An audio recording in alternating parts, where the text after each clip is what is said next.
big visual effects day. Sure. This is cool. It's a big visual effects day. This is our first Hulk out.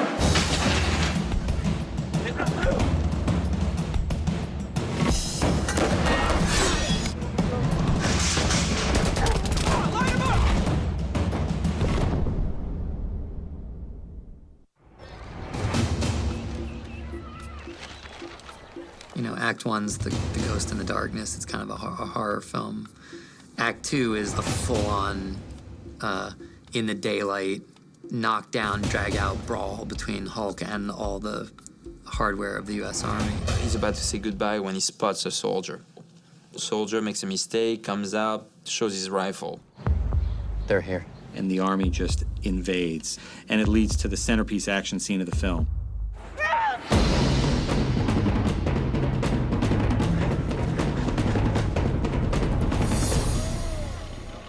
I've never done a kind of action movie type thing. I mean, that's never been required. So when we were doing the speed running, for example, ultra fast running, and it was really, really wear and tear.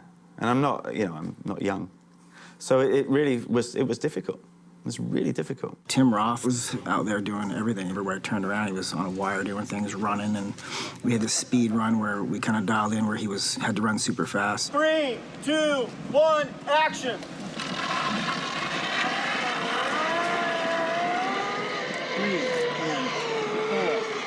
I don't quite understand it. There were these cranes, there were these weights, and as the weights dropped, it pulled you across this... I mean, I couldn't explain it. It was bizarre. Just as you're feeling that little pull, you gotta run with it. Just keep it just a little bit taut, just so it doesn't go... Yeah, you don't try and outrun it. You let it build, and then you kind of just keep You almost want to pretend, I think... I mean, I'm getting to there, and I'm just going. Yeah. I'm over. It's too fast for me. It's too fast for you. When I get to that point... We need to pick them up, that's why. Yeah, so now it's all groovy. Now if I can't do it, it means that I just can't do it. Okay? And that it has to be stunty person. We had this little traveling system and a harness and a weighted counterweight system, so we drop and it just sends him. He probably got running about 30, 40 miles an hour at one point. On top of that, you've got to act as well, so you can't just... I mean, the first time I did it, I was like, stay up, stay up, stay up, and you forget the camera's on you. You've got to do the other job, too. It takes him 3 hours to wake up, so there's like 3 hours of like problems, or like change this, change that, and everything. So then you can think about this part and remember the lines, and now... What lines? Oi! I've got lines? Copy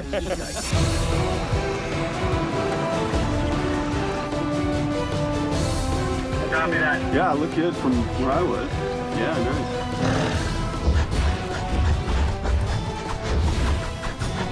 Blonsky, not yet!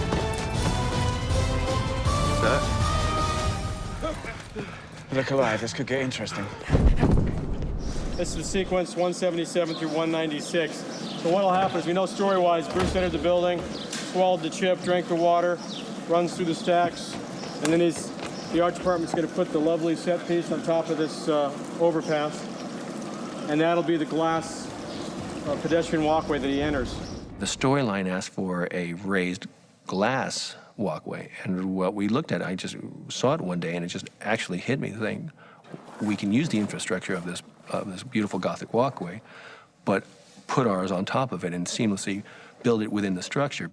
The pedestrian overpass in the university scene it's kind of a unique sequence. We essentially trap Banner in a glass tube, and they fill it with gas to try and get him to pass out. Put 2 canisters in there with him. Fire!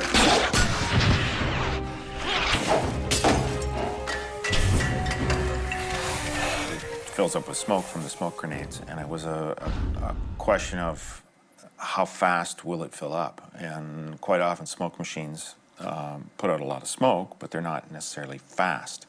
And it was actually the director of photography, Peter Menzies, that suggested, well, what about steam? And I said, well, steam won't work. But I said, actually, if we put steam through dry ice, it will. Which meant that the tunnel could fill up in literally 5-6 seconds. It's good, huh? Good for my skin. Yeah, it's good for my skin. The first Hulk out, we didn't see anything. Now we're gonna see little things. We want to see things that I loved in the TV show: the shirt cracking, the boots exploding, the pants ripping, you know, and exploding at the base. And the Hulk, with all his might and rage, kicks his way. I mean, punches his way out of the tunnel, jumps, beautiful flight, lands, and everybody's like, "Oh my God!"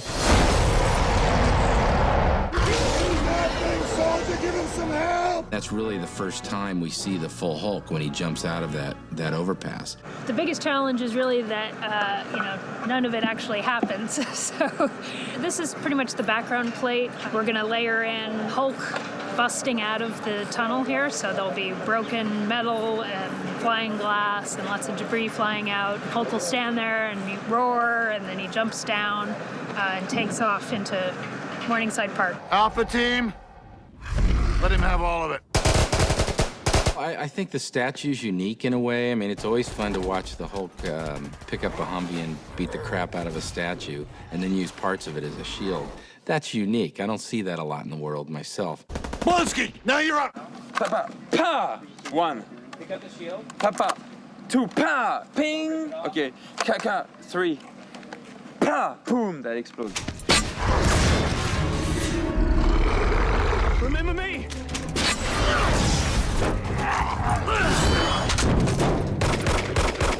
It was really important for me to do this at first because I really wanted to see Hulk fighting a regular-sized man.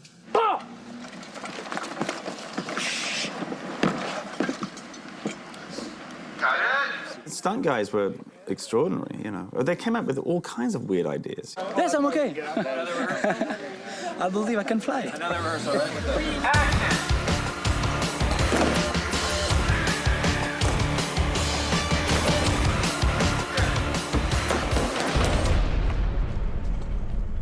But don't try that in your home. Hulk had to leap up in the air, and he does a WWF move with the shield down onto the Humvee, and that was something we pre-visualized, and then we built a weight that was the same shape of the Humvee, and it worked. It worked great. 3, 2, 1, action!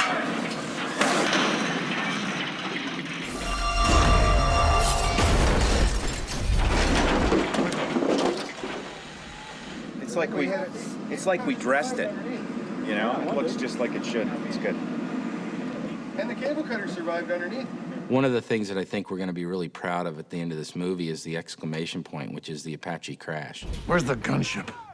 It's visually stunning. It's a great moment, character moment for Hulk to protect Betty. Helicopter opens fire, 2 miniguns, full speed, 2,000 rounds a minute, both sides. He's hurting, but he takes it.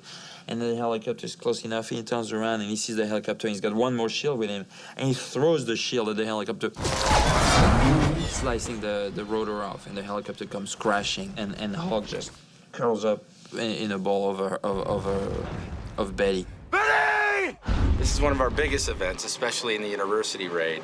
This is an element that will go into our Apache helicopter crash. We've got a series of pipes that blow up in succession to create the movement of the chopper itself. We've got debris on the floor, which represents the chopper breaking apart.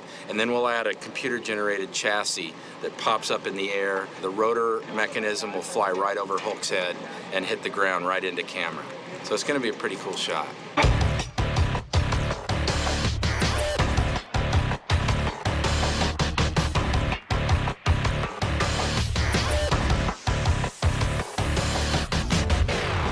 Nothing like napalm in the morning, you know what I mean?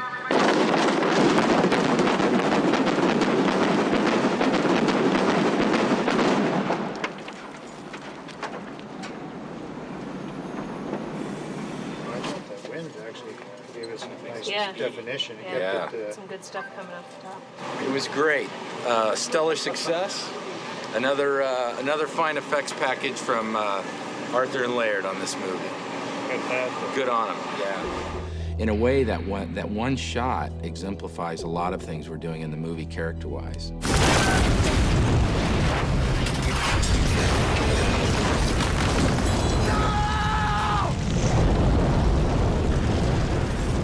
And out of the flames rises Hulk. holding Betty, and Betty's alive. And Roth hasn't saved Betty, Hulk has. Hulk is a hero now.